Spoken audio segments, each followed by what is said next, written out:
অনেক সময় আবার তার রোগ সম্পূর্ণভাবে বোঝাইও আছে, জ্বর নিয়ে ভর্তি হয়েছিল, জ্বর ছাড়ছে না, অথচ ডাক্তারবাবুরা তাকে ছুটি করে দিচ্ছে। এটা সবচেয়ে বড় অভিযোগ। আর আচরণের ক্ষেত্রে স্বাস্থ্যকর্মী এবং ডাক্তারবাবুরা আমরা দেখছি অনেক সময় ভালো আচরণ করছিলেন না।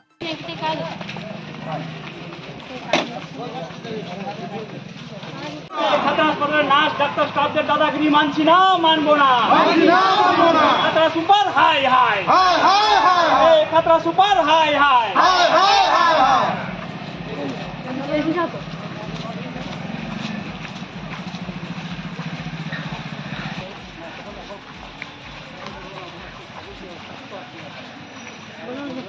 এই খাতড়া হাসপাতালের নার্স ডাক্তার স্টাফের দ্বারা অমানবিক আচরণ তাদেরকে জানায় ধিক্কার।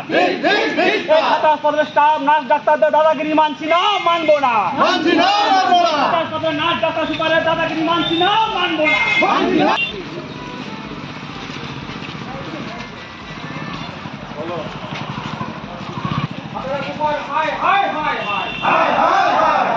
শহরের বা খাতড়া মহকুমার প্রতিনিয়ত যে সমস্যার সম্মুখীন হতে হচ্ছে, তাদেরকে যে হ্যারাসমেন্ট হতে হচ্ছে, তার প্রতিবাদে তার অভিযোগপত্র নিয়ে এবং সেই অভিযোগগুলোর যাতে দ্রুত সমাধান করা হয় সেই সমস্ত দাবিপত্র নিয়ে আমরা আজকে এখানে সুপারের কাছে, খাতড়া সাব ডিভিশনাল হসপিটালের সুপারের কাছে ডেপুটেশনে এসেছি।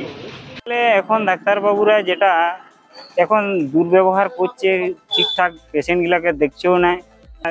বাবুর যারা আছে নার্স, তারাও ঠিকঠাক পেশেন্টের সাথে বা ব্যবহার করছে না। বা আমাদের হসপিটালের সুপার, তাকে বলা হচ্ছে যে এই ডাক্তার যারা নতুন নতুন আসছে বা ডিউটি আছেন, তারা পেশেন্টকে দূরের থেকে দেখছে, বা প্রেসার দেখা বা এমনি স্যালাইন সাময়িক চিকিৎসা পাচ্ছে না, তার আগে তাদেরকে হয়তো রেফার করে দিচ্ছে বা ছুটিও দিয়ে দিচ্ছে। এমন ডাক্তারবাবুর নাম জানা আছে, যেমন কিংসুক রায় নাকি এই খাতড়া হসপিটালের ডাক্তারবাবু, তিনি পেশেন্টের সাথে অনেক দুর্ব্যবহার করছেন। বা আমরা পেশেন্ট পার্টি হয়েও আমরা দেখেও কিছু বলতে পারছি না, বা অভিযোগ করলেও তারা কিন্তু অভিযোগ আমাদেরকে মানছে না। সেই বিধায়ী হয়ে আমরা অভিযোগ করছি, বা আমরা প্রশাসনের এখানে আমরা চাইছি যে আমাদের এই খাতড়া মহকুমা হসপিটালটা ভালোভাবে এখানে ডাক্তারবাবুরা পেশেন্টগুলোকে দেখে। সেই বিধায় আমরা চাইছি যে হসপিটাল সুপারের এখানে আমরা চাইছি যে যাতে নার্স বা ডাক্তারবাবুরা ঠিকঠাক আমাদের পেশেন্টগুলোকে দেখে। করতে আসা বিভিন্ন রোগীদের সঙ্গে এখানে ডিউটিরত যে সমস্ত নার্সরা আছেন, খাতড়া হসপিটালের নার্স স্টাফ ডাক্তারবাবুরা আছেন, কয়েকজন রোগীদের সঙ্গে একদম অমানবিক আচরণ করেন, ভালো ভাষা ব্যবহার করেন না, জোর গলায় ধমকান এবং কুকুর বিড়ালের মতো, ভালো করে বললে কুকুর বিড়ালের মতো আচরণ করেন। যাতে সেই সমস্ত আচরণগুলো তারা শুধরে নেন, সেই আচরণগুলো যাতে শুধরে ভবিষ্যতে ভালো পরিষেবা প্রদান করেন।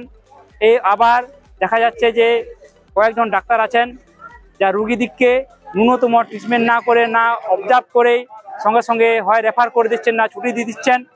এখানকার যে বাথরুম, এখানকার চত্বরে, হাসপাতাল চত্বরে যে আবর্জনা, সেই আবর্জনাগুলোকে পরিষ্কার করছেন না।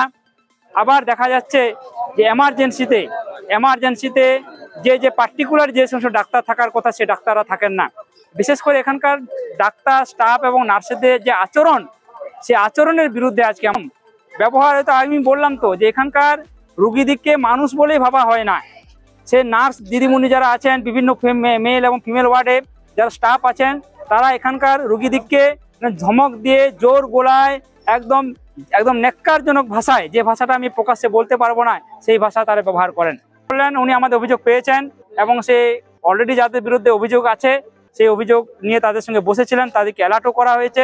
আমরা যাদের অভিযোগ ছিল তাদের সঙ্গে আমরা নিজেরা ইন্ডিভিজুয়ালি বসেছিলাম। আজকে তাদের সঙ্গে আমরাও আমাদের মতো করে আমরা বলে দিয়ে এসেছি যাতে ইন ফিউচার যাতে না হয়, এবং ভবিষ্যতে ওনাদের যদি আমাদের কোনো রকম সহযোগিতা দরকার হয়, সাধারণ মানুষের আমরা সহযোগিতা করব। সমাধান না হলে আবার বৃহত্তর আন্দোলন হবে এখানে। আর প্রতি মাসে আমরা বলে এসেছি, প্রতি মাসে আমাদের প্রতিনিধি এখানে মনিটরিং করতে আসবে হাসপাতালে, এখানকার যে কর্মকাণ্ডগুলো ঘটছে, সেই চিকিৎসা ব্যবস্থা হোক বা সে নার্স স্টাফদের আচরণ হোক, সেগুলো যাতে সুস্থভাবে হয়। ওনাদের সঙ্গে আলোচনা হয়েছে এবং কথাও দিচ্ছি যে কোনো আমার স্টাফ যে তাদের সঙ্গে বা ডক্টর কি নার্স কিংবা অন্যান্য ক্যাটাগরি স্টাফ যাদের সঙ্গে যাতে খুব খারাপ ব্যবহার হয়েছে বা করেছে তারা হয় স্বেচ্ছায় বা অনিচ্ছায় করেছেন, সেটা আমি ওদের সঙ্গে আলাদাভাবে আমি আবার বসবো, যাতে ভবিষ্যতে যাতে এরকম ব্যবহার যাতে না হয়। আর চিকিৎসা সংক্রান্ত বা ডাক্তারদের সংক্রান্ত যেটা অভিযোগ, সেটা আমি ডিপার্টমেন্টাল ব্যবস্থা নেওয়ার চেষ্টা করছি এবং ওনাদেরও কথা দিয়েছি আমি সেইভাবে আমি ব্যবস্থা নেব আর কি। এর মধ্যে একবার আলোচনা করব, সতর্ক করা হবে, হ্যাঁ, করে এবং যদি সত্যি তাই হচ্ছে তাহলে আমি সেটা ডিপার্টমেন্টালিভাবে আমি আমার ঊর্ধ্বতন যারা আছেন সিএমও স্যার বা তারপর ডিএইচএ স্যার তাদেরকে জানানো হবে।